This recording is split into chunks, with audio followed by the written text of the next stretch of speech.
we wanted it to be as approachable as possible. So just eliminating a price barrier, having a low minimum price and a high suggested price. So if you could pay for it, you automatically make up this quote unquote loss that you don't really experience with community copies, at least for a game like this.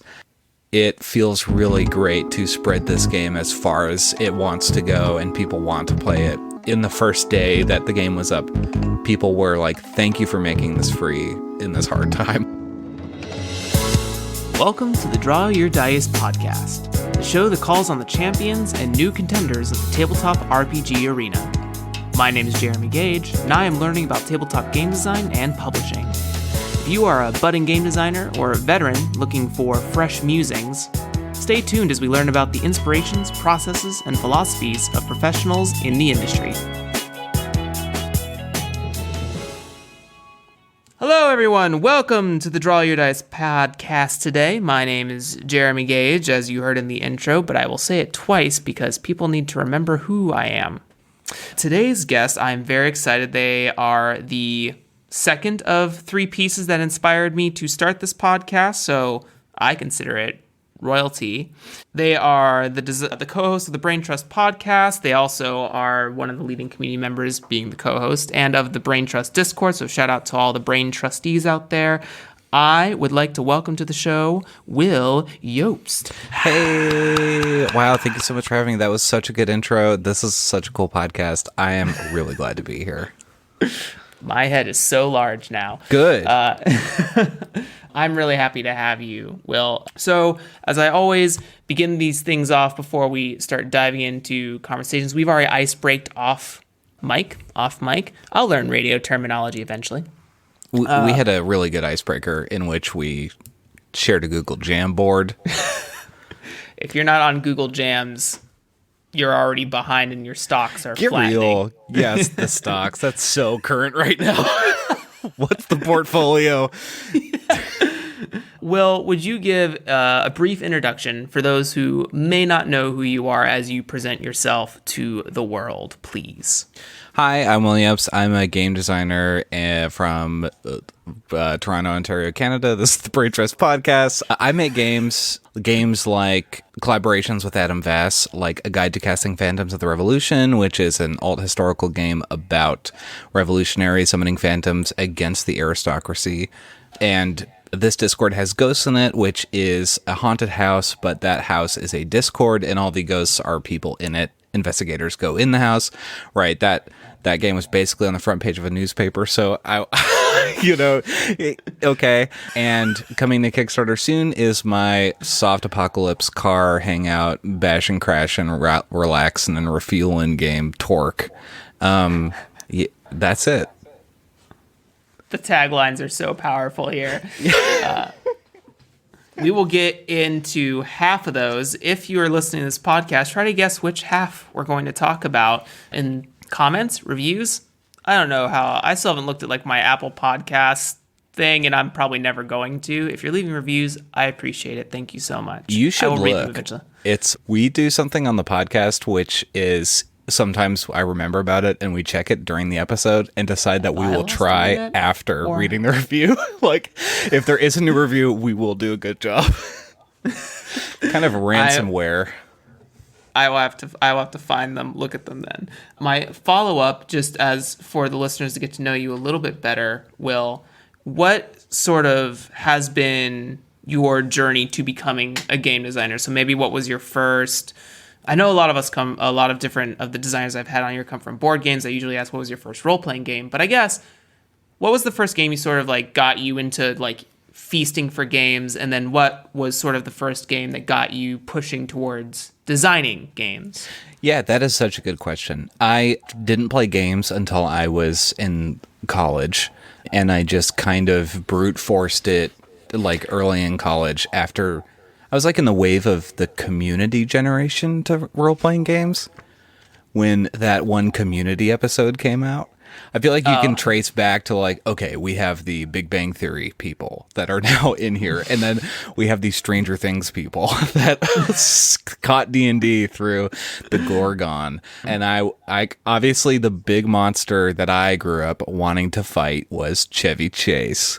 So that's where I got into it. There was a lot of like internet lore about D&D and how cool it was. And so I just wanted to do that really badly.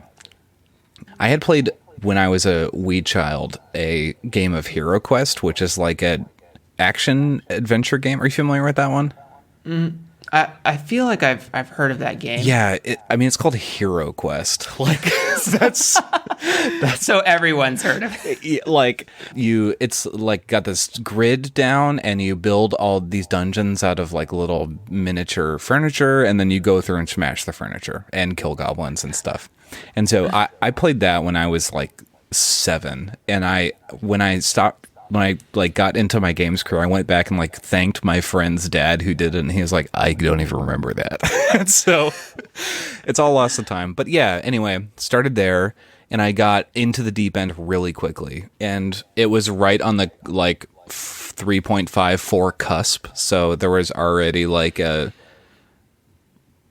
games culture of getting to know new things really quickly, like vastly different rules. And so just bopping from there to 4E to other games like Numenera, 5E when it came out, and then just, I read an Orabelle game, and then my brain was exploded, and then I never stopped running. Oh shit. That's amazing. I love that. I think for some people, like for me, I also started very similarly in that my first touch points. I mean, I've always played video games probably most of my life, but when it came to role playing games, board game things, I've played Magic since I was 15. Nice. I think is right. But other than that, my first sort of touch points were D&D 5e. Like on the my cultural touch point is the swell of Critical Role's Campaign 1. Cool. Yeah. Yeah. That's a really neat way to come into it, I think, especially because you don't have so much of like the movie version of D&D. Like that game is like super well done and produced, but it's, not half an hour and you are just blazing around a story. Like it sure is 4 hours long each episode. And I like that kind of naturalistic portrayal of role-playing games in general. So that seems like a nice humanistic way to come in. Obviously, I would like to kill Chevy Chase. I mean, that's kind of what that... if I say it 3 times, it's a problem. Yeah, I'm waiting. Yeah. Magic seems to create game designers. Have you noticed that? Like the mechanically in Magic, because it's like this really labyrinthine game, you just learn a lot of design stuff by learning how to play. I think it opens up people to the concept of like synergy before they see it, right? So like when you get a sick combo, when you build a sick deck, when you like attach yourself to a color in the game or something like that, like your personality to a color. Cool. I think there's all these synergistic moments that people aren't like aware, they probably don't even understand that the word synergy exists at that particular point in time. But when it happens, I think it starts to be like, oh shit, I can equip this to a first strike creature, but what if there was another equipment that gave it trample? And then the math meme just happens. Your teeth start to fall out. I like how you describe that because it makes you, as the player, start like designing cards for it that you want to exist, which is neat. I played Magic as a real young, and I went to an unrelatedly named Wizards of the Coast store. They had a store in Rockville, Maryland, and I went and I got my ass fucking slashed like by someone 2 or 3 times my age. That was cool. I never played after that. I shifted back to playing gin rummy with my mom. So when I tell you I feel your pain wholeheartedly, I really do. I entered was it Friday Night Draft or whatever it's called? Never again. I mean, it'll teach you something about yourself.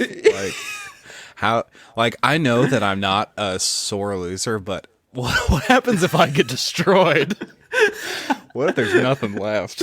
What happens if I don't get to play the game while I'm playing the game? That's what I think about when I play League of Legends all the time. I'm like, shit, I didn't even get to play today, so good job, me. God. That's why I like Smash, because you can, like in fighting games and really competitive games like that, you can really dictate someone else's time if you're good enough at the game. Yeah.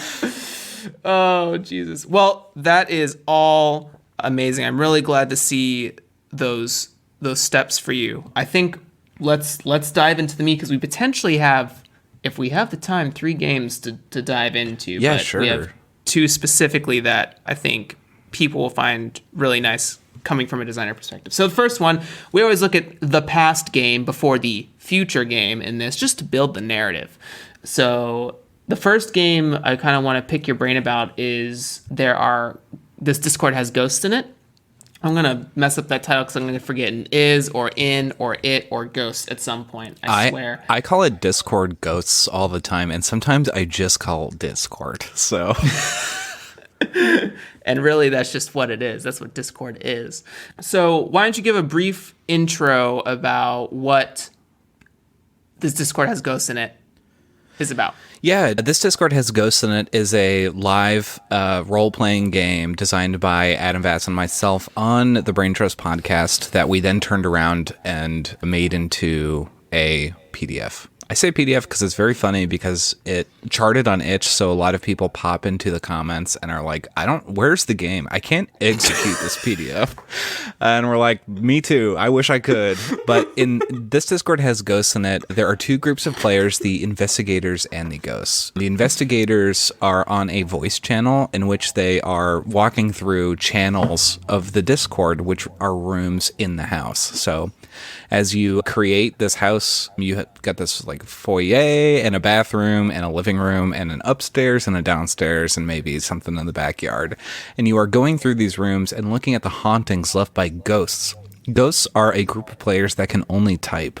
They will go into different rooms and haunt them in different ways, like writing spooky text or putting pictures into different rooms or creating different rooms or putting in videos. And all of the ghosts are also sitting in the voice channel, but they can't speak at all. And so you have this live game in which the investigators are trying to discover who the ghosts are, what they have done in a previous life that has left them in this ghostly state. And to get, by the end of the game, you decide whether or not you can release the ghost. It's up to the ghost whether or not they want to be, stay as a ghost or leave ghostdom.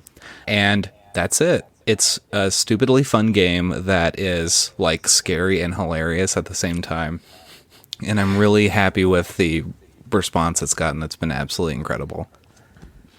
It has certainly been for me I've said the word fledgling designer in combination in the last 3 days probably 18 times with the stream from last night and all that stuff. I heard the word indie ingenue. I have to write that down. I think you're an indie ingenue now. I think you're classing up. You're getting a new job rank. Yes. Also, at some point, I have to explore job class systems like Final Fantasy 14 does, and like multi-class makes a class. It's a thing that has to happen. But what I haven't gotten to the Brain Trust Discord it's not the Brain Trust Discord podcast. The Brain Trust podcast. Sometimes it really feels like it. I haven't gotten to the episode where you and Adam discuss said game yet. So I might be picking at some things you already touched. If anyone's listening, I love doing the roundabout, like, go listen to their podcast. I like that you're listening to mine. They also have a good podcast. Will and Adam do a fantastic job, and just feels like people just hanging out and making the ether spin. Let's listen to 2 podcasts simultaneously. Yeah. So for sort of the first question is, what was the driving spark that said, let's create a game in a Discord interface? That is a great question. Adam and I had just come off the heels of kickstarting, writing, and delivering a guide to casting phantoms in the Revolution, which was part of the Break Kickstarter 2018 initiative. Was that 2018 or 19? I don't remember. And this is how we started the Brain Trust podcast, was that it was going to be a live journal. It's live journal.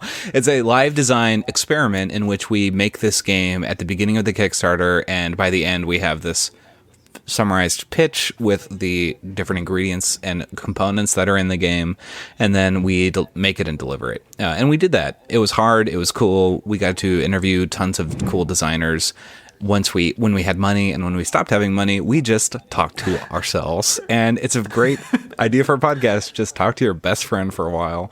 And so I mentioned this entire process because a part of A Guide to Casting Phantoms in the Revolution is that it is a weirdo boxed game with lots of components and table shit and like nice and Baroque rules that feel like every time a chapter turns in the game, you are changing the table and changing the world. And it's a game that doesn't function online at all. And so when we were thrown into obviously when the pandemic happened, we stopped playing things in person. So my playtest group couldn't meet anymore.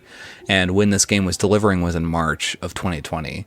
And so we just knew it would be a cool item for people to have and read and maybe play in the future. And so we were just brainstorming how to play games that were built specifically to be played online, can't be played anywhere else. So basically the antithesis of that game.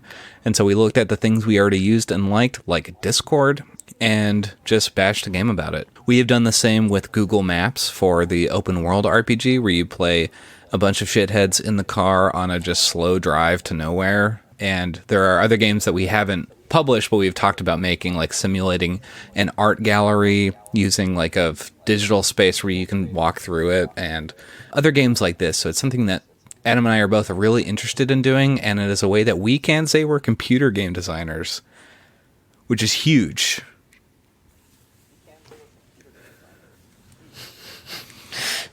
Amazing. That's the long version. Yeah. No, that's a great version. Listen, on this show, I said it 3 times, 3 different episodes now. I like long here, so it's about you. It's not about me. So for what I love about this entire concept, and I'll have a quick aside question here, is that I love the innovation of it because you recognize a pattern that was going to happen for, like, I think early in the pandemic, there were a lot of people who were like, it'll be 2 months and then we'll be fine. And, you know, there's really a hanker for like, yeah, it's not going to be like a 2-month ordeal, friend. It's going to be like a potentially 3-year ordeal situation here. Yeah. And to recognize that in advance, to understand that people can't really go to the table and play unless they, you know, vaccine stuff now, you know, tight social circles, whatever have you. But aside from those exceptions to the rule, it's nice to see that you're playing with tools. Have you ever seen I haven't done the digging yet, but have you ever seen another game that utilizes Discord in this way for a game? I know that when we put it out, there were a couple other people that were like, damn, I'm working on a Discord game. And so I think it was just inevitable that more games were going to come up. There are games that use Discord bots to provide like a different level of mechanic integration with the Discord UI in general. People use Discord to play games, not in such the mechanical aspect of like clicking through channels, typing, speaking. You know, in the game, all the investigators have to have push to talk on, so you're physically like doing something to speak, so you're not automatically speaking. Yeah, just adding like, you know, frustrating elements of gameplay. Like, this is a kind of a design thing that loops around every couple of years, where games become so sleek and easy that this is mostly for like the digital games, and with physical it's all over the place. Sometimes physically you just play with a pile of fucking slime, and that's great. Like, but where the interaction is so smooth, there's nothing engaging about it. Like, it can be too smooth. So you can just make a like Bennett Foddy style Getting Over It or QWOP, just like absolutely sticky, fucking shitty, horrible experience that is really fun. And so just putting those little things like just smack. I'm looking at the button. I remember I assigned like 3 different buttons to the push to talk because it did a different thing every time I did a different one. So I was like, is it command, option, control, or Z? What is it going to be? And so I started like just filling up a room with sleepy Z's everywhere. But there's a strong history of using these online interfaces for role playing. So like MUDs, which a lot of other older designers have experienced. I'm not saying like they're old, but they definitely were on a different internet than I was on. Yeah, like the Red Dragon Inn, I think that was a MUD where you could just go, it's like a multi-user play space. Oh, Jeremy, what does MUD stand for? I gotta look it up. Multiplayer real-time virtual world. And so you would have this like interface that you jump into and you role play your character, and it's just a place on the internet where you do role play. I mean, there's like any character IRCs and Slacks and Google fucking, what's the name of the dead Google social media? Google Plus. A bunch of Forge designers just shook that I couldn't remember the name of that. Damn. But yeah. And so I think just with every bit of social media or just ways of connection that we find, we'll find new ways to play games through that. Yeah, I love the push for forward innovation when it comes to these things. You know, we see new virtual tabletop programs coming out almost every year now, at least in my experience so far. It's stuff like Actual Tabletop, Multiverse, the Roll application, which is not an easily Googleable site by any stretch of the imagination. I just tried to put in a game into Roll that I was designing, and I was like, I have no fucking idea how to even navigate here. Like, it is like some Diagon Alley shit to get into Roll. Yeah, I feel like it's one of those invite only things where if you don't know where you're looking, you're not gonna find it. You know what I mean? Yeah, absolutely. So for back to the topic of design things and not how hard the internet can be sometimes. What, for me, I guess my main question is, how did you?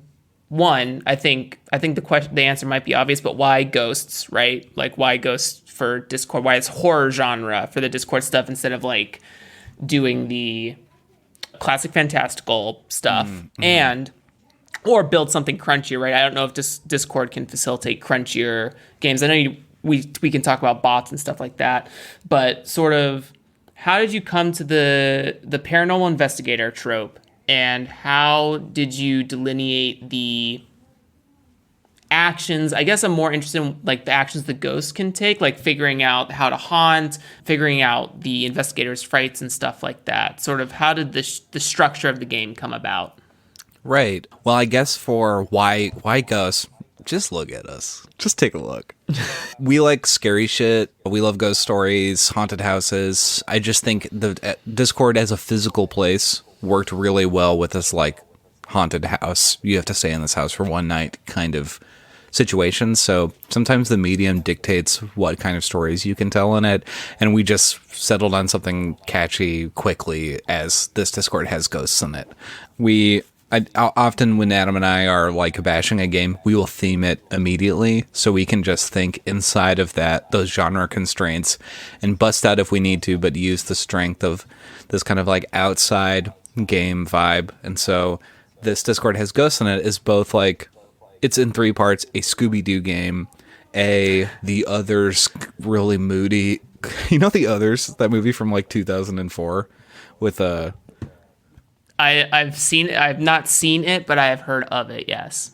It's a really boring movie with one of the coolest scenes ever in it. Yeah, it's from 2001. Nicole Kidman. The Others is great. It's boring. It's great. It's good. It's got a really good scene. If you know the scene I'm talking about, shout me out in the comments.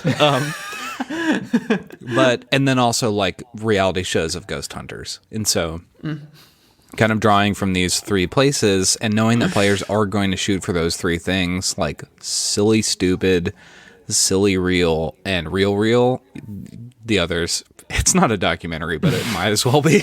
But that's kind of how we got to the game there, and then it just designed itself from there. So the interaction with the ghosts, they are the ones that can manipulate the space and fuck everything up.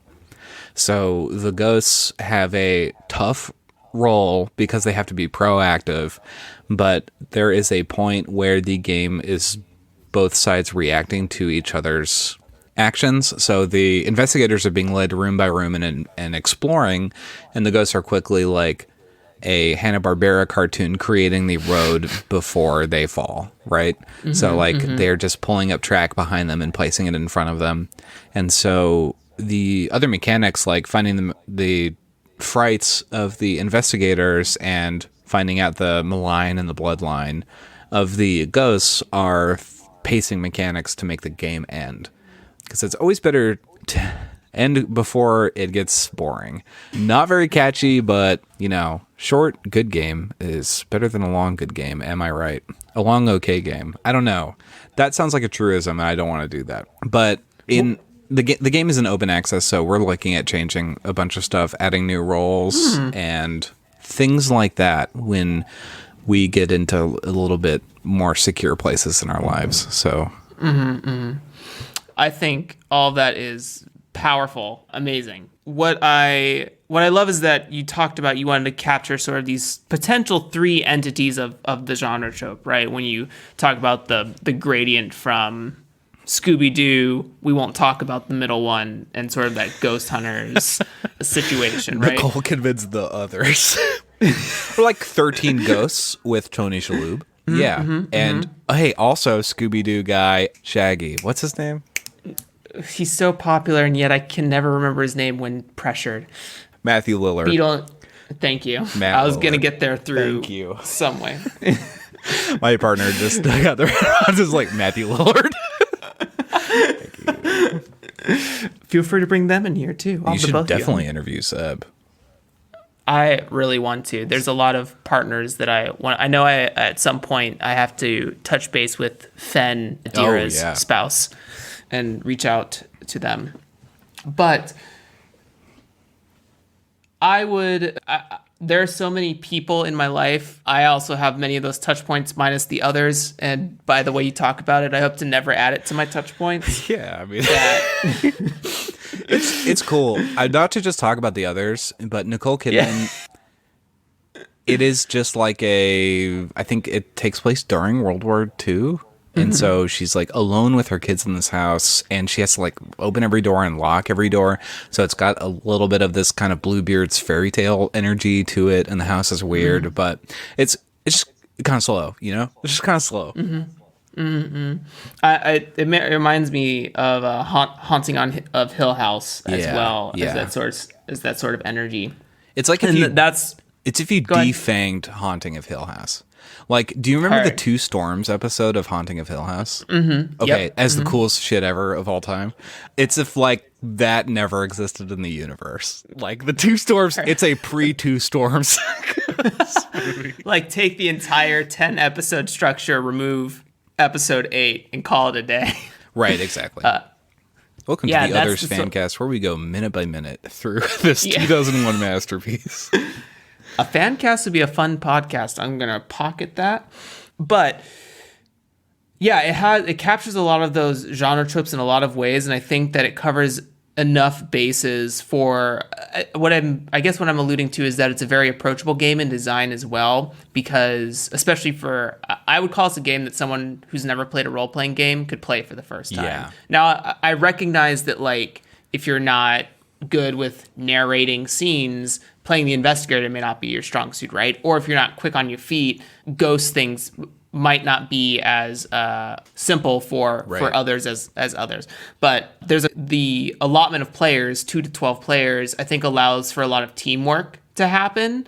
And there's also, I think about modding the game and having this space where the ghosts can talk about like what they're going to do next sort of thing as well, which is a potential option. Yeah. Just to help those people who are maybe not as familiar with improv, I guess. That's like super good feedback, and that's something that I've heard from a ton of people. And yeah, you're exactly right that what the game has is high information availability, so each player can just be reactive to everything that's happening, because it is pretty chaotic in the house when everything's going down.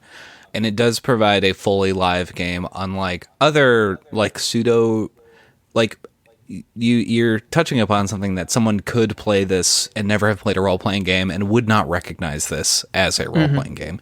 So you don't really have a sheet and you don't really have dice, and so you're just having fun. Like, is Ghost Court a role-playing game or a LARP, or is Ultimate Werewolf a role-playing game? Like, right. it's this cool blended live stuff. But of course it's a computer game. And you are a computer game designer. Game designer. Yeah, I know how Unity works. I love Unity. Blender is good. Love blenders and Unity. Or Unity. Yeah. Amazing.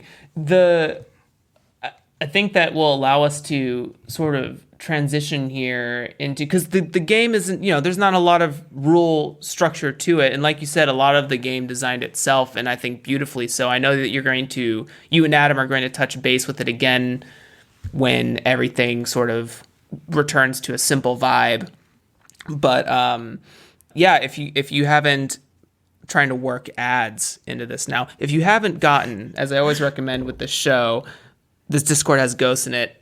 It's an easy sell. Just get it, have a goofy time with your friends on Discord, or have you write a novel out of it time. You write the next Haunting of Hill House from it. Please do it. It's a good game. I'm going to play in like a week. Oh, hell yeah. The next two storms. Yeah. It's on willjobst.itch.io/ghosts, and there should be free copies on there, community copies. To try it, if you like it, hey, pay for it. If you don't even want to fuck with itch, go to the Trove and get it. Like, you can do that. That's cool with me. I'd rather like get your email address in some way, or you follow me, but like, you could. So we wanted to make it as like openly accessible as possible. Sorry, accessible is the wrong word.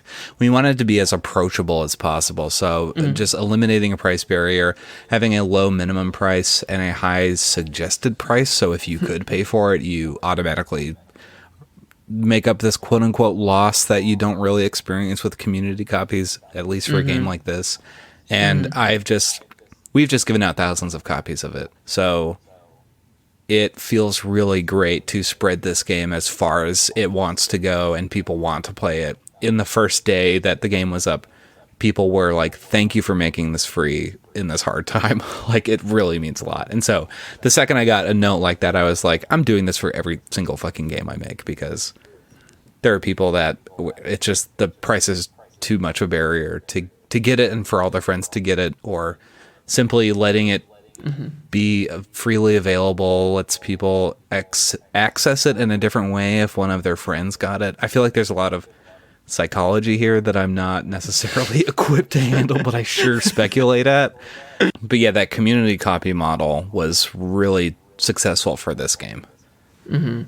Yeah, I think there are large ampersand games that have quick start rule things, but you don't ever truly feel like you get the whole of the game. You always feel like you're missing out to some extent, and I really love that there was a thought to really let people, like, it's that concept of like the one kid at the table has the player's handbook, and it starts to get annoying when you have to share it with everyone. So at some point, everyone needs the rules if they're really into the game. Yeah. And and then you got to buy 2 copies of the PHP and put one of them in a spiral-bound notebook. And don't get me started.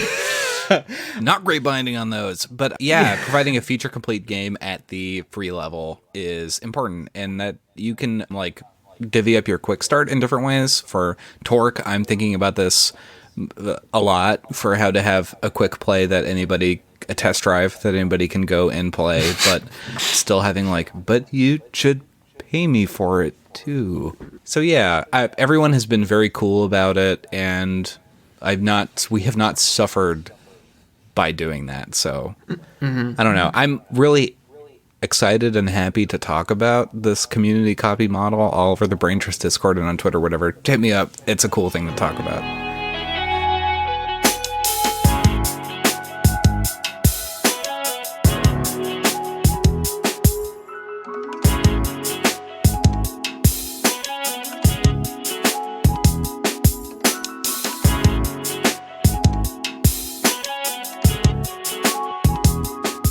Black Mass? Yeah. We're about 39 minutes into this. We have a little bit of time for TORQ and Black Mass. So I'm jacked up on Limonada, so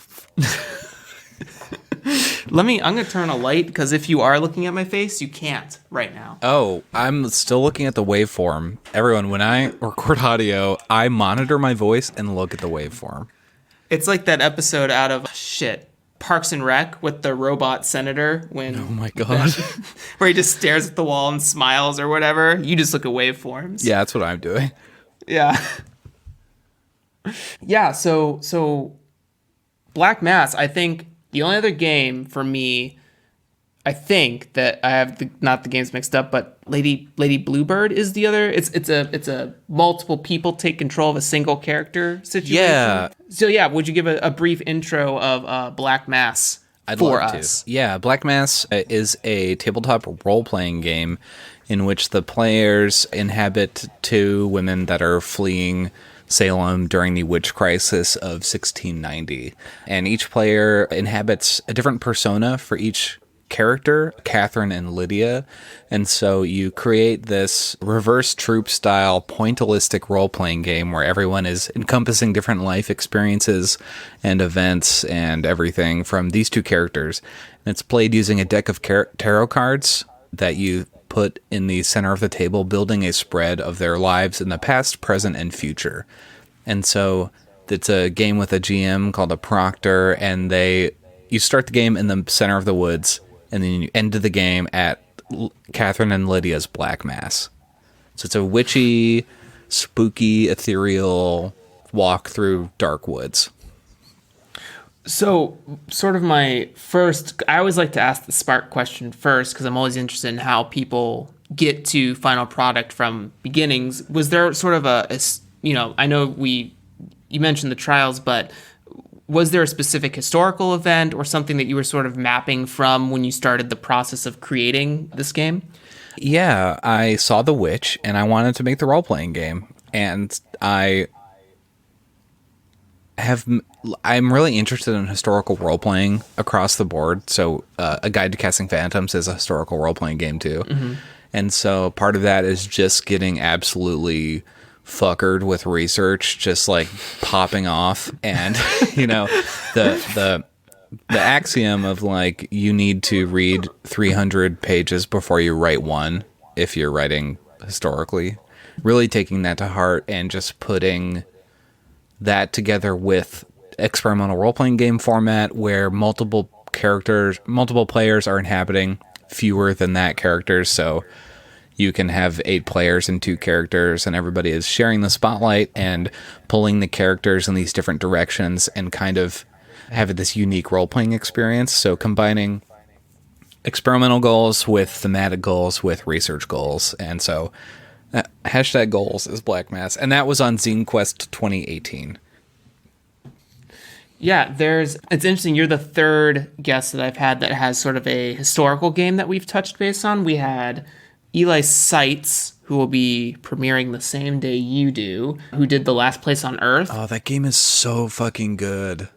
It's really good and mapped directly from I can't remember exactly. I'm trying to pull it up, but my iPad is being wicked slow right now. Yeah, it's the Arctic expedition in the 1903. Eli, was it 1903? Yeah. Could you please come in here? Okay, that game, if you are into it, get someone to run it for you because it has the best act 2 of any role-playing game ever. I super agree. And also really strong like solo journaling components too. Like it's wicked strong in the solo department. And I'm not like, I kind of bounce off of solo games sometimes because I like playing with people, but it's got a wicked good journaling system. Oh my God, it right rules. There with the machine. Yeah. Eli is part of the Boston area game designers meetup that I run, and I got to hear about the development of that game and see it go from an idea to a completed zine. And Eli's stuff is so cool and good. Yeah, Eli is kickstarting. No, just plug someone else's Kickstarter. Thursday, which is inspired by. Holy shit! What is the name of that show? Russian Doll. Let's get it clean. Inspired by Russian Doll, time loopy. Gonzo game. Yeah. Oh God. Last Place on Earth is so good. Yeah, and then we also have I had Benjamin Sperduto on here and his game Hounds of the Tsar. Tsar. Oh, cool. I'm sorry, Ben. I goof it every time. I know you told me in our podcast, but I cannot remember right now because I have the nerd sweats and I'm nervous. But basically, it examines Russian historical events, which is really cool. And the whole point of that is to say that I'm loving this, being exposed to these games that have historical groundings. That I know you said sort of the spark idea was the movie The Witch, but to do that extra research and really learn more about a place, I've had a floating idea of creating a game where your setting is your city and you make like a negaverse of it, and you just get like a city map and you flip it upside down, and on the backside you write the negaverse and you do like little history prompts of like who owned this building 30 years ago, and then that shadow of that person is that NPC down there or something like that. So sort of this explore your city motif. But I remember you talking about that game in the Discord, and I got so fucking psyched because that's like exactly my shit. I was living in Boston when I made Black Mass, and I just spent a ton of time out there in the woods just taking pictures and stuff, and just going on quiet walks where my phone would die because it got too cold, and then just going to Salem and Marblehead and to graveyards and just really steeping myself in everything. And so I learned so much more about the design of the game and how I made games by just like putting myself in the physical circumstances of the players and characters in the game. Would you have, I guess, a missed opportunity for Eli and Ben. I'm sorry I didn't ask this on for them, but would you have any, as a quick side tip, for anyone doing sort of a historical research project for, I guess, any creative endeavor, really, do you have any like best practices or principles that you could, give to the other fledglings that are out there? Yeah, the other ingenues. I would just say if you want to make a historical game, got to do your research, and it's about finding out what kind of history you like, because everyone likes history, and you just have to figure out whether you're the kind of person that likes to know about discrete events all throughout time, all throughout geography, just as cool little bits. So maybe you like the Silk Road, and you like fucking like the civil rights movement in the 60s, and maybe you like punk in the 80s, or you like big huge swaths of a single event. Like I'm talking about World War II dads right now. And so, everybody should be at this basic level invested in the history of the world and figuring out what in that is like internally exciting to you and how you can connect that to the entire world's history, right? So that sounds really intimidating, but for me, what that looks like is just figuring out how in 1690 the thing was happening in the Salem witch trials were happening while Y was happening in France and Z was happening in Australia, and just kind of developing a historical consciousness like that. Mm-hmm. That is like that's not really a tip, that's a goal. Here's a tip. Figure out if you should write the game or not. There's a lot of, how would I say this? It is a fraught topic to make historical role-playing games, because I think having too light a touch with your research will really negatively impact your project in ways that support under-examined biases that you have. Mm-hmm. So really just interrogating the topic itself, figuring out, am I the right person to make this game? Should I be making the, Japanese source book for 7C? Like, is that me? What do I have to say about this? And to also, the opposite is to how restrictive, to not be as restrictive with yourself as to what you're interested in and finding what's gameable about it. I got a lot more lessons about writing a guide to casting phantoms in the Revolution, because a big point in the development of that game was that I would not write about the Reign of Terror, which was like after Louis the 14th was killed. And then basically it was like a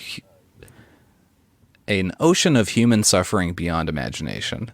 I was like, that's not it for me. Like, I don't really want to touch this. I don't think we've gotten to the sociological bottom of what happened in the Reign of Terror. So, figuring out the bounds and all that stuff. I'm answering this in a really long way because I have a lot of feelings about it. Mm-hmm. But just get into it and try and then interrogate it after you've tried. Everyone at home, say it with me. We like it long here. Oh, God. I hope someone said that with headphones in. We like long hair, yeah. Yeah, we like it long here. No, that's all really good stuff. I mean, it's things I often think about for myself as well. I recently did the Ancestry.com-ish of getting my spit examined. Oh, yeah. And I found out, or potentially found out, who's to say how accurate it truly is. But I have some origins in both the Welsh area of the nation dating back, or of the world dating back like 300-ish years. Mm-hmm. And then I have Congo origins from my dad, like Bantu tribe type stuff. Mm-hmm. And constantly I'm wrestling with myself because as a black game designer, I always want to be like, okay, I want to present black personality in a game, right? Like I want to bring that diversity to the game table. But I also always question myself, like, I'm American. I'm not African. You know what I mean? Like I have to see within myself, like, do I have the authority to even present that, though I classify myself as black? Because they're not necessarily the same thing. Mm-hmm. So it's like, do I dig into my origins and delineate from there, or do I leave it alone because I'll never have the proper voice to express that stuff? So, I guess what I'm saying is I feel like we're on the same page when it comes to, like, you have to ask yourself, should you be the one displaying this idea, right? Yeah, and just for total clarity, my advice is for mostly white game designers who have a dog shit history of choosing a broad caricature to write about and then writing about it. And we've seen that since the first fucking role-playing game. And so my really cautious advice is, like, so we never see an Oriental Adventures again. And I think it gets hairy, obviously, quickly figuring out, like, what you write about and how to write about it and how to engage with stuff, because you can love, like, just to talk about Oriental Adventures for a second, that's not a love of history, because it is a pastiche of like 6 different Southeast Asian cultures, and it is just it's a mess. And yeah, and you're already doing the consideration and the research, and so I don't know, I want to see your game. Thank you, I appreciate that. But for driving the boat, we're in a boat now, driving the boat back to Black Mass. So I have an additional question for that, in that, what are some of the challenges in design when you're constructing what would I call it? A housed character, right? So like the concept of multiple players inhabiting a single, I know that the game presents multiple personas of the character, so you're almost slightly playing a different character, but the body is singular. And what is the consideration when doing something that is a multi-souled sleeve, right? Yeah, so a game that is an unfortunate inspiration for this was Everyone is John, which is a role-playing game where, am I talking shit on a podcast? Where multiple players play different voices in John's head, and you can roll for control of John, and you can operate John inside of his circumstances. And so it's a really sloppy dissociative identity disorder game that just is kind of a party game. And there are very successful games. I really like housed characters, the way you said that. Bluebeard's Bride is a huge inspiration for Black Mass, in which each player plays a persona of the main character of Bluebeard's Bride. the bride. And so those personas inform what moves you have access to, but also what kind of experiences you personally have with the character while you're playing the game. And you can calibrate your specific experience and the table experience to what that character is. So in Black Mass, I made a bunch of personas for both Catherine and Lydia, and each of them involve either habit that they have, that they do, that just forms part of your personality, a life experience that they had that informed their personality, a expectation of them from their communities, or a thing that they did in secret. And so that just made me figure out every single thing that they did as a designer, providing that strong narrative design for characters and a way to clearly label the types of experiences you would have at the table if you picked Lydia of the Powder, who has a giant flintlock rifle. There was a witch during the Salem witch trials who was accused of levitating a shotgun around. It's just a thing that happened. They were like, no way this little guy could have done it. The gun was way too big. And but the 12-year-old girl absolutely could. Sure, yeah, because, it's someone did it, and people were freaked out enough that I know about that in 2021. So, that's really stood the test of time. But just trusting players to get this kind of warped perception of role-playing. Warped is the wrong word, but the kind of warping the one character per player and no waiting, so you're always your character. Having to pay to be the character in the form of putting up tarot cards or continuing to pay tarot cards to do moves as Catherine or Lydia makes it so that you have this active and engaged play whenever a player is one of these characters. It also makes you play both characters against each other asynchronously and allows you to spectate a role-playing game while you're in it, while thinking of things that you can do and knowing that you can affect the story, but while being able to chill and see the story happen. Yeah, I think what's really awesome about that experience, talking about kind of sitting on the sidelines waiting for your turn sort of thing, is that I think it's a good, what do I want to say? Skill teaching game. So the big example is the big ampersand, the D&D, where I think that people, when we watch shows like Critical Role and we watch how all those voice actors understand the concept of give and take in an improv situation, and that they are there to root for their friends as they are role playing. So everyone just kind of when it's two people in the scene, everyone hangs back, they're listening, they're chilling, they're excited about what's about the plot twist. In my experience, in more, I guess I would say, average style of games, because to me Critical Role is a little bit extra in its own vacuum of D&D. Yeah, it's Game of Thrones. Yeah, it's absolutely heightened reality, which is the beautiful part of it.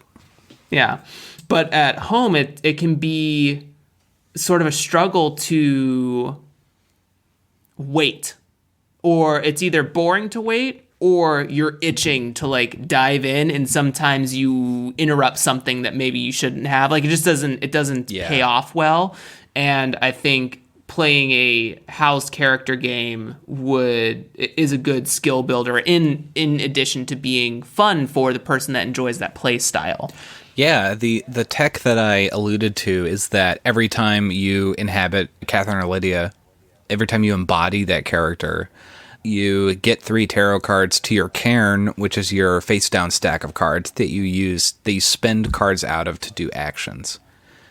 So it has a built-in countdown for how long you can be in that role, and so it makes you effective, and it makes you play hard. And I'm definitely a player that jumps in at wrong points. I can be I really have to watch myself because I always GM, so I don't do that.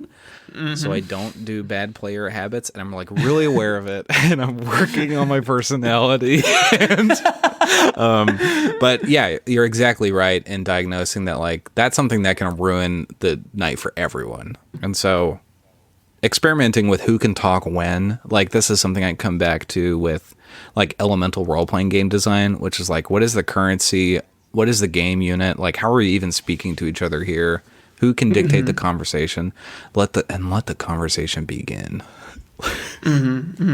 No, for real. I think there's something interesting about a tech mechanic, or even the designer speaking to you in the text of saying like, hey, if you don't, if you're not in the room in the game, you're probably not talking right now, right? Like, you're not here. you're not here to have a goof scene in the middle of this heartfelt, son reconnecting with dad moment. So, I'm a sucker for father-son stuff. Oh, nice. Due to personal emotional baggage, Sure. but it gets me every time. Yeah. What is that? What is that movie? Will Smith and his son. That Pursuit of Happiness. Okay. Damn. I might as well just be a dead person after that. I was like, I don't know what to do with myself. Oh, Will Smith and his son, the one where the Earth is destroyed. Two different experiences. Oh, the one with Will Smith and his son, a zombie in New York, and his dog. Yeah, but Maybe not the strongest example. no, but yes. definitely. We'll go at that first joke in the final cut. So, you touch upon something that's really interesting, and is like a major design conversation happening all the time, which is like, do you write the game for people for its worst players? Like, some of that is safety tools and calibration tools. So like, how do you make sure everyone's on the same page with what's expected? Which is a much better way to frame that, rather than like, how do I make sure a fucker doesn't ruin this? Like, if it's a con game or it's a game at a game store where you can just get rogue operators really shooting their shot, really fucking up the game and people's experiences. I mean, there are many among us who have played at a game store and then stopped for a long time. So the table calibration tools like CATS, I don't remember what that stands for right now, but that's like, what the game's about, what we do in the game, what is expected of us, or lines and veils as a pretty standard safety tool. In Black Mass, you know that there's only two characters, and you know that you just have to pay attention to see what happens to them. So the game itself is calibrating the style of play it wants, and that is really key for like getting and it's experimental role-playing game, so you have to introduce the concepts at like a basic, like just plain English level of like, here is like the order in which we speak in this game or whatever. I rewrite rules all the time. That is something that I'm learning about myself that other people don't do. I will just rewrite some fucking rules 11 times until they sound good to me. Yeah, I really love the concept of a calibration text, right? Like, we often talk about safety tools for games throughout this series, but kind of upgrading that terminology to the calibration page, right? I see it in your games. I saw it in Necronautilus with Adam's game when it came to like the open door policy, which I thought was a really like amazing. I've never seen that in another game, and it's now written in my documents, like all of them. It's because so I think good. it's important. Yeah, it's like a really important tool at conventions as well. And so if you expect your game to be played by people you don't know, just having like stepping into that friend group and being like, any of you can leave at any point for any reason, and it is okay. You do not have to say anything. And it's really important. And yeah, the difference between safety tools, which are tools appended to a game to foster safety, and games that are built with those intentions in mind, the ones that are like fully integrated into the game are more effective. I'm not a safety tool expert, but the scholarship there is that it's good. You can physically hear me running out of rope on that one. That was cool. You've had the strongest like vocabulary and taglines for someone going rogue at con. I can see the event happening. God, and you can see the Twitter thread afterwards. Yikes!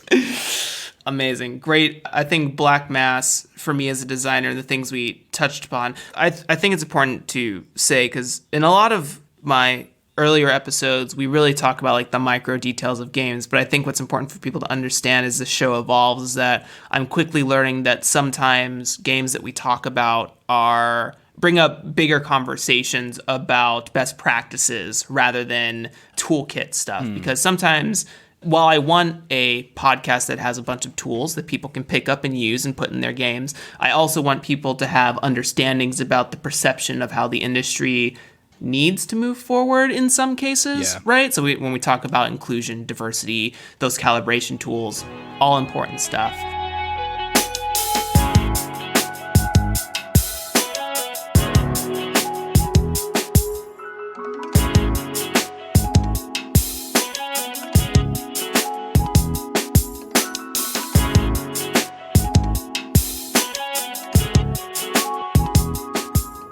TORQ. It's on Kickstarter right now. Go back it. It is a zine that is also a game. What a shitty pitch for a fucking game. You didn't have it written somewhere. You didn't have like a legal pad that you just brought up to your face. Yeah. Like, this is TORQ. Game by money. Kickstarter is stressful. But yeah, so TORQ. It is a mixed board and role-playing game in which you play drivers, specially licensed to go across this weird world and stitch together its communities. There's dangers on the road and there's weirdness in the sky. You make it from community to community, plying your trade to relax and refuel before you head out onto the dangerous road. It's part Mad Max, part Redline, part Death Stranding, and a lot of just cozy, chill hangout shit. And it is also like a blended role and board game. There's a lot of stuff going on, as you can tell with my designs, and this is one of them. First of all, Redline, amazing shout out, amazing resource, great touch. Isn't Redline like the best thing ever? I see that you are a person of taste, but we'll have a different conversation about what's the best thing ever. I saw Redline and shit. It was so good. I watched it and then watched it 4 more times. That way you'll really get it at the end. Yeah. Some of the words also peaked up things like Borderlands is another sort of minor touch point. But you mentioned that it was like, what did you say? Soft-apocalyptic? Yeah, it's a soft-apocalyptic game. What does that mean? What just this quick genre, like what? I've never heard of that absolutely. term. You totally have seen like a soft-apocalyptic thing. Mm-hmm. It doesn't deal with the... I should just pull up a dictionary definition. No, I'm gonna grip it and rip it. So yeah. It is not The Road by Cormac McCarthy. I think that's the definition. So you can push and pull on these different elements of a post-apocalyptic fiction. Mm-hmm. One thing that to talk about my soft apocalypse and what the player's soft apocalypse will be is that this is not a game about glorifying neo-feudalism like Fallout, and it's not a game about guns or prepper mentality, and it's not so much a game about like the horrors of nuclear war, which are really strong touchstones in apocalyptic fiction. This style of play I discovered while running Gamma World, first edition, best game ever, in the Brain Trust Discord, and having a apocalyptically tinged wasteland kind of tank girl vibe where people were just chilling the whole time. And it was like, wow, this is closer to like a post-Anthropocene or like a post-era of humanity game. And so the way I describe it in the text is that everyone is striking a bargain with the world that they live in. So no longer is there the like free exploitation of every single thing, but you make a alliance with the land that you live on, or the people that you meet, or the weather, or the way that sound works or something like that. So each community is an example of this understanding of like the world is weird and different. So maybe that is like we get horrible dust storms that make rainbows come out of the sky, or all the music sounds like number stations even if we're singing, like that. You have this base level of weirdness coming up from everywhere, and there is less of the like, wow, the solution all along, all we needed was an apocalypse for us to kill the shit out of each other. And more like, here's an opportunity for us to like connect the few bonds we have left. Yeah, with that explanation, it's something I immediately am adding to a document I'm working on about like a world restart thing. Like, that's amazing. I think that because it's examining like, if we had the opportunity to start Earth over, like abundant resources, but we maintained like, I don't know, not the current status quo, but the population. The world is called Phoenix. We moved the Earth name to Phoenix name. The sun scorches the entire Earth, and then it just sort of like is like a burnt forest that regrows itself. Oh, and that's so cool. There's aether and magic and stuff, but collecting resources. Anyways, the point of all that is that that's a really cool variation on. I mean, I'm familiar with the post-apocalyptic tropes that you're straying away from. To hear that you're more focused on taking these new limited events in this landscape and creating a vibe, right? Like, you're just creating like, hey man, like I love this dust rainbow energy here. Let's keep that going. Do you want to talk about that? Do you want to talk about the purple storms or the red storms? Right. Like that. Like in the game, the player characters are specially licensed by their own community to go do their thing somewhere else. So one of these character classes is the modem, which is someone that brings social media to each community. And they Amazing. Like pop open their fucking trunk and you hear the dial-up tone, and then people just come to you and you connect them for a while to connect with other people. There is a Frontier Librarian class, which I don't have a cool name for, but Frontier Librarian does sound cool, and it was a real fucking thing that happened, where they bring zines and comics and books and movies to people and screen them and rent them out, or at least like library them out. Borrow, what the fuck is the non-capitalist word? I'm so poisoned, Jeremy. What the fuck? Ooh, what if they were called the Torrent or LimeWire? I don't know. Torrent is really good. Yeah. You just got. I was like, what gives away PDFs? And I didn't want to call them the tropes. Wait, that's actually great. So in the game, you have gotten your license either from your community or you inherited it. There's a finite amount of these things, and it just proves that like each community trusts someone with this, and you are a trustworthy person. There are perils and dangers out on the roads, whether it's a rogue factory of self-driving cars that never stopped creating at the end. What if it does happen, though? You ever hear the Injury Reserve song Jailbreak the Tesla? That is a good song. Or like other, there are those gun nuts and feudalists and preppers out on the road, but you are making a principled decision to like not hurt or kill or destroy these communities, although there are people that want to. So it's taking a lot of hints from the game Death Stranding, in which you play a courier, but it is way more Mad Max and way more less Baroque and clear. No, that's exactly some of the things I was going to say. Like, who did I just have on here that said something about like toolkit games? Damn it. Oh, it was actually the stream the other with Plus One XP. Oh, cool.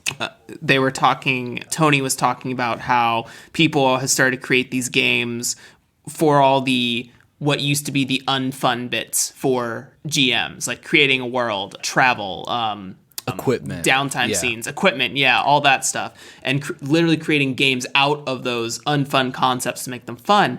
And for TORQ, I mean, as kind of touching through some of the small micro mechanics of it, I mean, I've been trying to figure out how to do like, sometimes a game doesn't need travel, you can just montage it, right. But I think about mechanics for my own games, and are like, oh shit, that would be super wicked to do like a chase scene this way, or any of those things. So I think that you nail the courier atmosphere and the travel atmosphere. I mean, I read through to the best of my ability and really got that feeling from the Google Doc. There's no art or anything for TORQ currently that I've seen, but yeah, the feeling is there. The feeling is there 100%. You absolutely have caught that theme, and there's certainly things that I'm picking away from it almost immediately after today. Extremely kind. Thank you so much. There should be art up on the Kickstarter page. Gabriel Reese, who is a Brazilian artist, killer line art person, please hire him. Oh, I did see those. Yeah. Super duper good. And I'm working with another artist, Willie Dib, who's French, and basically go on Instagram and look at it for a long time until you get these killer artists. Like, anyway, they are both extremely skilled line artists that just like evoked instantly this style. So yeah, that means a lot. I am really glad it's coming through. Like as you could tell with a bunch of my games, there is a pretty weird pitch that is extreme. Like, I like creating games that could only exist in role playing and genres and themes that only work at the table or digitally with these people. With these people I call gamers. But yeah, so half of the game is played on this board, which is an abstract representation of the road that is just 9 tiles arranged in a square. And when you hit the road after a rest stop, which is when you go to the community, you are instantly in a scenario in which you are battling off other vehicles, whether it's these fucking shitty Elon Musk mobiles or, whatever, a skag, or maybe there is just some drones coming after you, or there is a weird weather event, whatever. So you are doing this like really rules-light tactics game in which you are protecting yourself, your other drivers, and engaging with cool events that happen on the road that you have to like stop and find. So it both fuels a discrete storyline that you can play the game through and also have this feel of like, okay, now we're like doing some gaming right now, which I really wanted to experiment with this, a smaller unit of game time where you're on this road for 20 or 30 minutes, and then you're doing some freeform community apocalyptic role playing for 20 or 30 minutes and just looping that as many times as long as your game session is.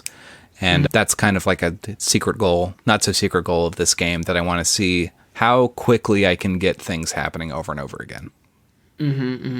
Yeah, when I was reading through it and imagining sort of probably a general version of capturing the themes, I immediately thought of Fast and the Furious, and like that movie is, I mean, I guess Mad Max kind of technically counts in the same, but there's really this rapid, like, not driving thing that happens in Fast and the Furious, at least for the first 4 of them. I've not seen any of the later extensions of the trilogy or whatever you want to call it, the double trilogy. It really pops off at 5. That's what my intel says. Adam Fast, thank you.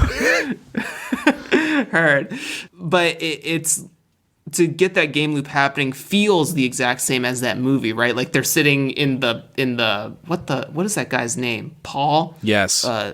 Yes, Paul, that actor. He they're in his boathouse for like 10 minutes, and then they're having a high octane drag race the next 10 minutes, and then they're in the garage for 10 minutes. And it's like it's just this really rapid movement of pace, like this constant up and down. And I think that having this 2-phase play is really strong here for both those things, because for me as a player, I don't want to be driving hard the whole time in a barren wasteland, and that's why I really am attracted to TORQ, is that I'm a softer apocalyptic kind of guy.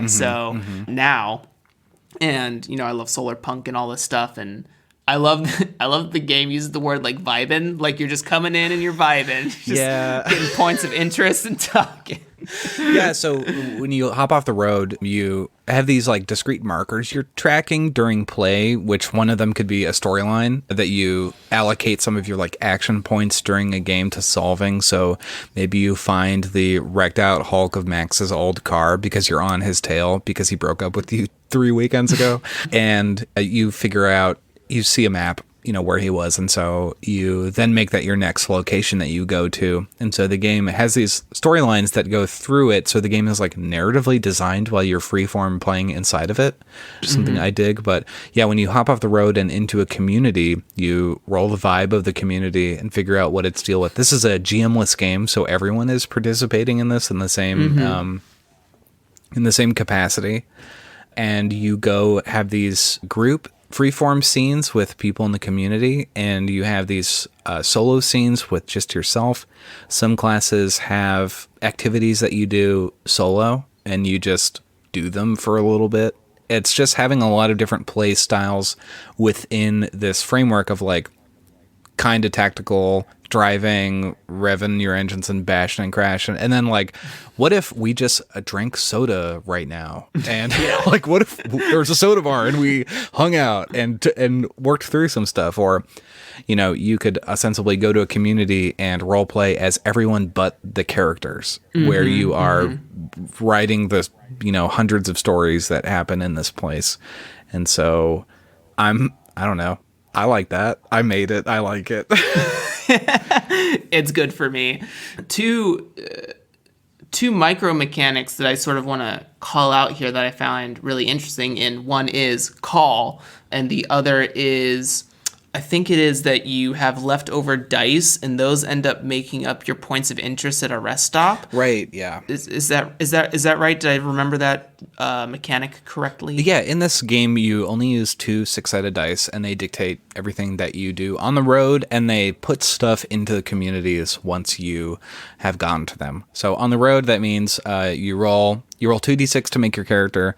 You roll 2d6 to... I'm like flipping my wrist around like I'm actually rolling these. You roll 2d6 to move around this board, which is in the shape of a d6. So the pips on the dice represent the pips on the road that you can move to, and you have different abilities that you can do. One is, you know, you are...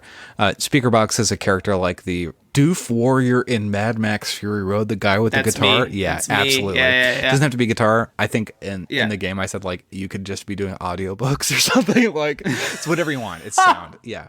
Oh shit. Blasting, draw your dice. Just this laughter over and over again. That's what it feels like when I listen to my podcast.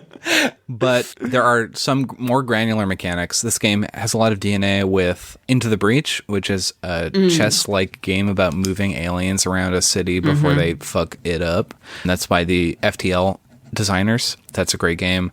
And Dicey Dungeons, which I believe came out last year, where you play dice that is going through a dungeon, and you allocate dice to these different abilities, and you're playing this kind of tactical roguelike game, but the numbers are really stupid small and easy. So one of the mechanics for the game is calling it, and so that's when you call whether the next roll you're going to do is evens or odds. So it's just a 50-50, and that is a kind of... To decide to call it is like in No Country for Old Men, where Javier Bardem scares the shit out of a gas station attendant. And I want that energy where he's like, call it, friendo, please. Please. Yeah. You got everything on this one. It creates a moment of tension before you roll the dice and find the answer to what it is. So each character and many moves interact differently with this call mechanic, and it just is like a secondary level of granularity and uncertainty with the game, because otherwise it's a perfect information game, and that's the only thing where there is some question about what's going to happen next.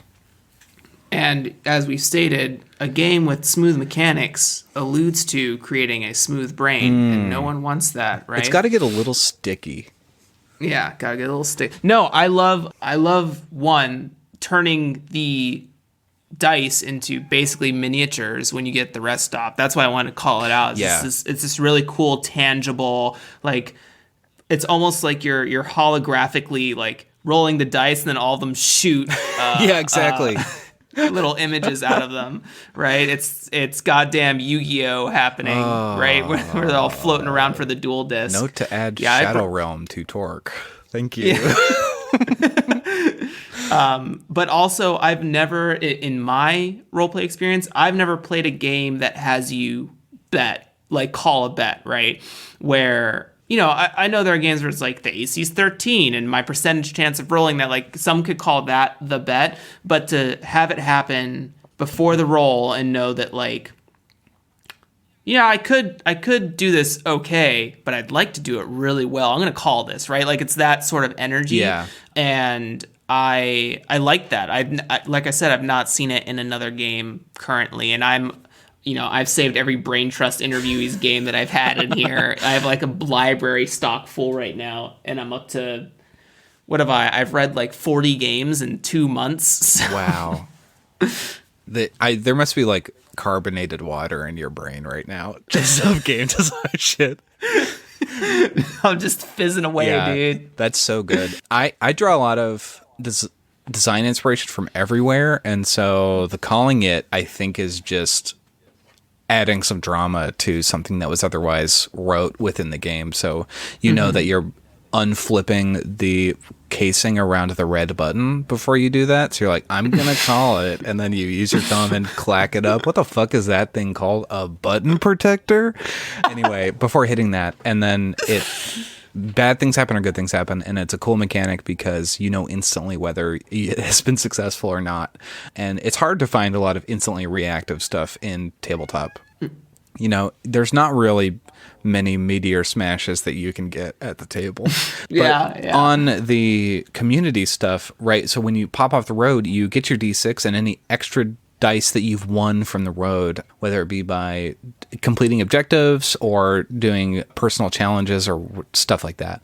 And so you then roll these dice and then draw or visualize this community based on where the dice have landed and how they interact with each other, where positionally they are. So it's a little bit like the Quiet Year with these project dice that represent places that will then exist. It's a little bit like, is it Dead Planet, the Mothership zine, where you can create a space station by just rolling a bunch of D10s, and I love doing that. But that just, you are saying when you roll that, like, there is story here, and we're going to figure out what that story is to get that dice back to play the next round. And so that dice is like locked until you do a role-playing thing or do a move or do an activity, right? The move is something you do with someone else. An activity is something that you do with yourself. Yeah, and that POI thing just really fit in the kind of heads-up display that I imagine when writing this game. That I can just look around and see these pips of information in an otherwise busy community.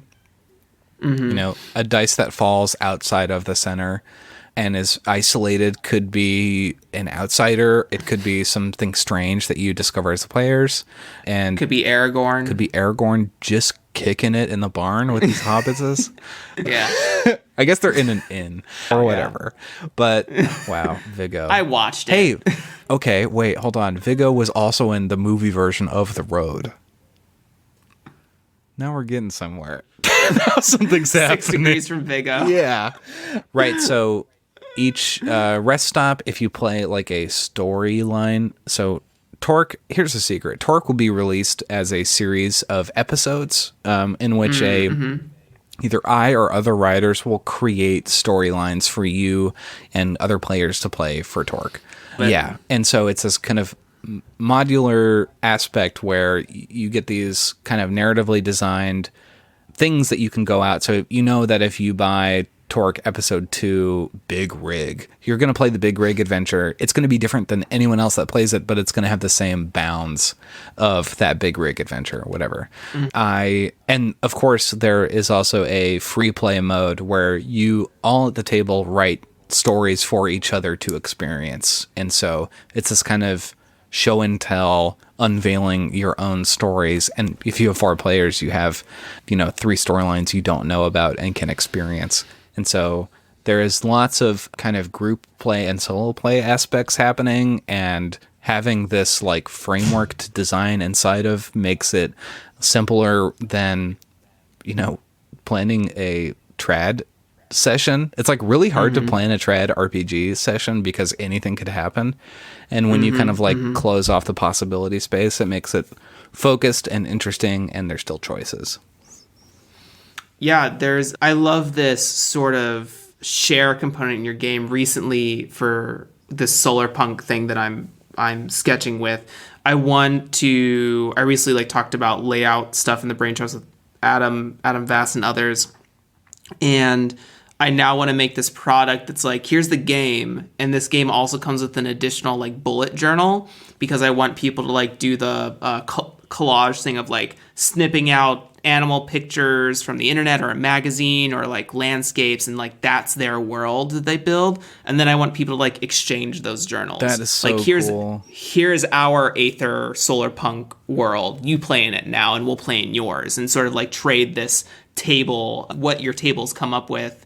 And I want like a forum thing. I don't know. There's a lot rough, but the reason I bring it up is because I really love this sort of design intention or core principle thing where you're thinking about this exchange, right? Exchange of story or creation, right? Because I think it happens a lot for, there are adventures that people make for D&D, but I think more of that nitty gritty comes to like magic items or classes or something like that. And I really love this concept of it having pieces of the game that you can exchange that changes your game, right? Like if you met someone else on the internet for TORQ specifically, like you talk about these created events, these through lines, storylines, you could meet someone on the internet. It's like, oh, I played TORQ 2. We wrote one delineating Waterworld or something like that. Fuck yeah. Right? And they're like, wow, we didn't think about that. And then just like trade that game, right? Like, yeah, play in ours, tell me what you think, and then, do your thing, right?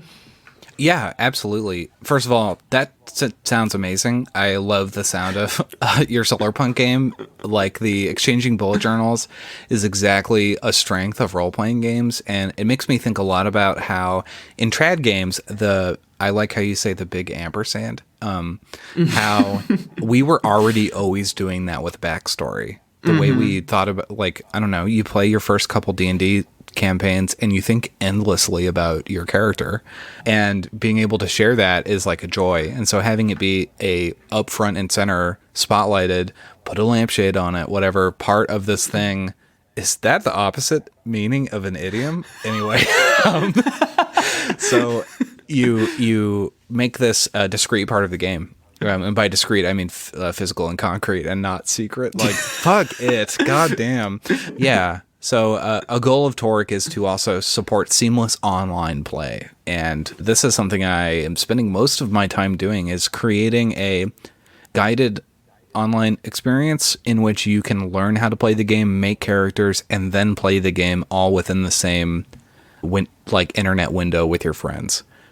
The tutorial adventure, for sure. The tutorial adventure, but also like, hey, like, this is the, like, opening a board game box and not having to assemble anything, and someone nicely telling you, like, here's how you do it. You start here and go here, grab this sheet, drag it down here, roll this for that. Here's the game. Here's some pictures. Let's play. And then having the play space also be an integrated rules explainer, right? And doing that all through Miro, which is what I'm currently using to prototype this. And so, like with this Discord has ghosts in it, and now, look, they're wrapping up so well right here. I want to support gamers that can't play together in person and have it be from the ground up, conceptualized digitally and physically at the same time. So there is no friction between either experience, and both are valid and their own ways to play. I want this game to be really easy to stream. You just go to the template and start streaming and get like, I want OBS to be the most difficult part of streaming my game. Like, that's the goal. I constantly think about like stream integration for actual plays. Like Critical Role has the whole like D&D Beyond HP conditions thing going on for their streams, which is cool. I would love to see that for a bunch of games with, Blades in the Dark, and like what level your harm you're at and your stress and all this stuff, and games like TORQ as well, like all these, thinking about the digital age in a package, right? We talked earlier about the Discord stuff, but thinking about the whole, what we're moving towards, social media stuff, streaming services, like you said, having easy integration for virtual tabletop spaces as well. I mean, I know Miro isn't directly that, but Miro, if you're listening, and you should be, because it's happening here first, you need some virtual tabletop integration with some dice rolls. I have figured out how to roll dice in Miro. I have cracked the link. code. Yeah.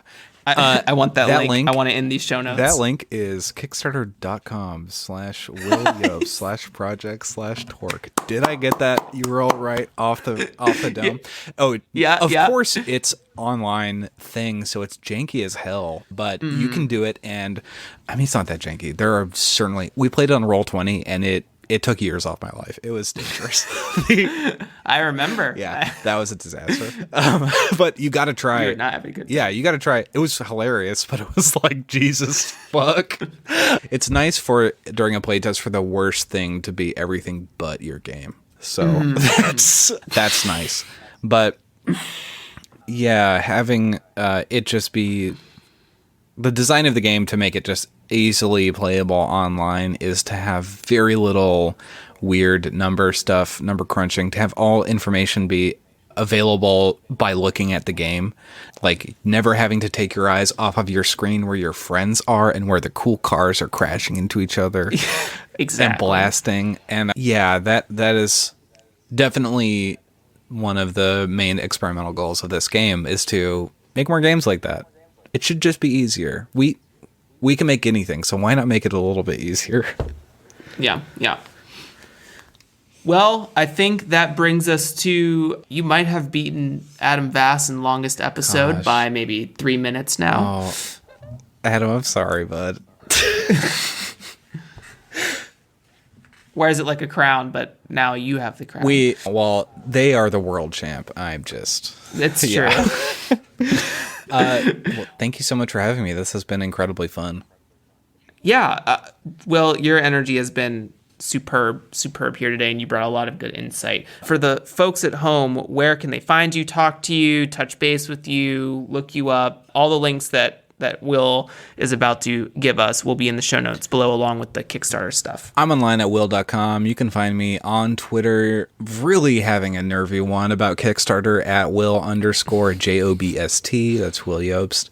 There's a really cool video by, oh my God, what's Tony's things called? Plus One XP. Plus One XP, where Tony covered all of the 10 most anticipated Zine Quest projects. That's really cool. There's a lot of cool people in there. I'm going to be like cross-posting a ton of Zine Quest shit because it is a Horn of Plenty kind of situation. They don't walk on the lot unless they want to buy. You can also find me weekly on the Brain Trust podcast with alumni, Draw Your Dice alumnus.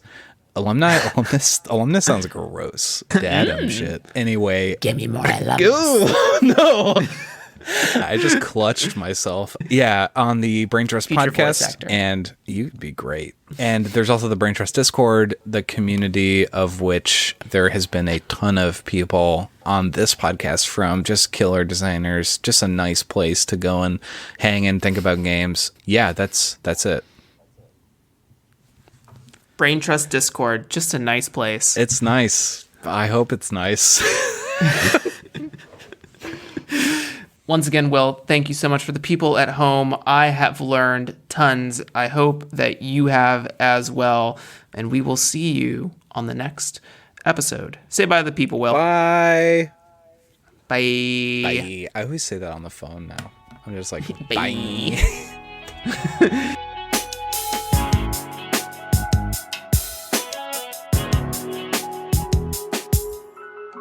All right, that's a wrap.